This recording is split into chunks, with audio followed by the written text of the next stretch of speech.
السلام علیکم، میں ہوں جرشید اور پروگرام حقائق میں آج ہمارے ساتھ موجود ہیں سیاسی اور سماجی رہنما اشفاق عباسی صاحب۔ عباسی صاحب کیسے ہیں آپ؟ جی اللہ کا شکر ہے۔ عباسی صاحب یہ بتائیں، اپوزیشن کی جانب سے جو عدم اعتماد کی تحریک کے بعد جو سیاسی صورتحال پیدا ہوئی ہے اس کے بارے میں آپ کیا کہیں گے؟ یہ جو صورتحال ہو رہی ہے یہ ملک کے لیے بڑی خطرناک ہے، اور یہ جو صورتحال ہے اس کی ذمہ دار جو ہے نا موجودہ حکومت ہے، کیونکہ اپوزیشن نے تو ایک آئین اور قانون میں رہتے ہوئے عدم اعتماد کی تحریک پیش کی ہے، جبکہ حکومت اس کا مقابلہ کرنے کے بجائے دھمکیوں پہ اور گالی گلوچ پہ اور ان کے وزراء جو میڈیا پہ جو منفی پروپیگنڈا کر رہے ہیں اور گالی گلوچ کر رہے ہیں، یہ تو ہر عوام نے خود دیکھا ہے۔ تو یہ ان کی حکومت کی ناکامی کا واضح ثبوت ہے، اور یہ اس سے یہ پتہ چلتا ہے کہ حکومت کمزور ہے اور اپوزیشن مضبوط ہو چکی ہے، اور حکومت کا گھر جانا ٹھہر گیا ہے۔ اور جو حکومت کی طرف سے منفی رویہ اور بدحواسی ہے اس کے بارے میں کیا کہیں گے؟ یعنی یہ جو حکومت کی بدحواسی ہے نا، اس سے یہ پتہ چلتا ہے کہ حکومت جو ہے نا جا رہی ہے، اس کے دن گنے جا چکے ہیں، اور یہ جو وزیر اعظم صاحب نے جو 10 لاکھ بندہ اکٹھا کرنے کا جو ٹاسک دیا ہے اپنی ٹیم کو، تو یہ کس لیے اکٹھا کر رہے ہیں بھائی جان؟ آپ وزیر اعظم کو چاہیے کہ آپ 172 لوگ جو ہیں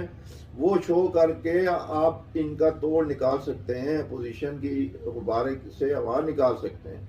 لیکن آپ عوام کا جمع غفیر جمع کر کے کیا پیغام دینا چاہتے ہیں؟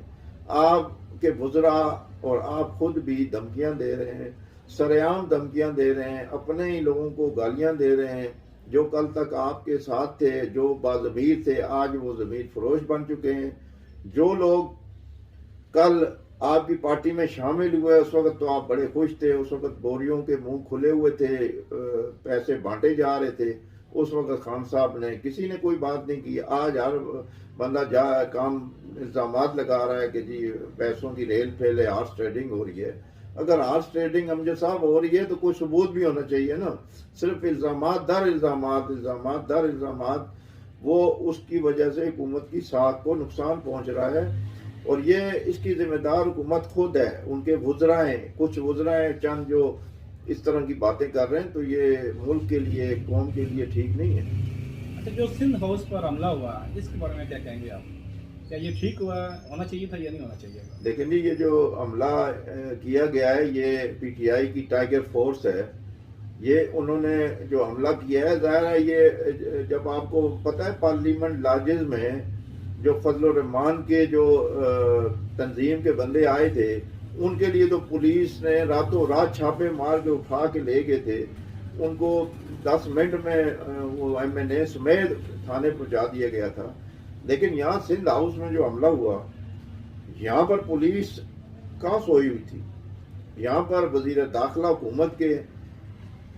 پولیس وزیر داخلہ کے انڈر ہوتی ہے، اس وقت تو کوئی پولیس نہیں آئی، کوئی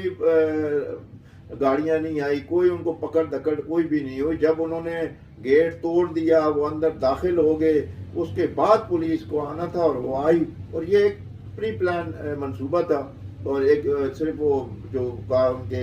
ایم این اے جو منحرف ہوئے ہیں پی ٹی آئی کے، انہیں تھوڑا ڈرانے کے لیے، خوفزدہ کرنے کے لیے یہ اقدام لیا گیا، لیکن یہ ملک کے لیے ٹھیک نہیں ہے کہ کسی ادارے پہ یا کسی سندھ ہاؤس پہ حملہ کرنا۔ کل اگر پیپلز پارٹی کے کارکن جا کے وہ بنی گالا جا کے گیٹ توڑنا شروع ہو جائیں تو یہ کوئی اچھی روایت تو نہیں ہے، لیکن یہ پی ٹی آئی وہ روایت ڈال رہی ہے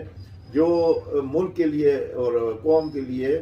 زہر آلود ہے۔ اس کو یہ کام نہیں کرنے چاہیے۔ آپ حکومت میں اب آپ آئین اور قانون میں رہتے ہوئے آپ عدم اعتماد کی جو تحریک ہے اس کا مقابلہ کریں، آپ ان کو دکھائیں کہ ہم مضبوط ہیں، ہمارے پاس بندے پورے ہیں، آپ پوزیشن کے جو ہے اس کے غبارے سے ہوا نکال دیں، ختم ہو جائے گا معاملہ۔ لیکن آپ اس کو جان بوجھ کے بڑھائی جا رہے ہیں، وہ بڑھاتے بڑھاتے یہ حال ہو گیا ہے کہ آج بلاول بھٹو نے بھی یہ دھمکی دی ہے کہ اگر آپ نے 28 تاریخ کو اجلاس ہوا اور اس میں آپ نے تحریک عدم پیش نہ ہوئی تو پھر ہم وہاں دھرنا دیں گے اور ہم نہیں اٹھیں گے۔ تو اگر یہ دھمکیوں پہ ہی حکومتیں نہیں چلتی، دھمکیاں آپ دیں گے تو دوسرا بھی دے گا، تو اگر دھمکیوں سے آگے بات چلی گئی تو ملک کے لیے خطرہ ہوگا، اور پھر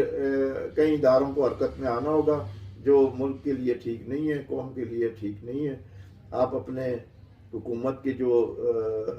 چیزیں ہیں اس کو دیکھیں، حکومت کے اداروں کو مضبوط کریں، آپ انہیں کمزور نہ کریں.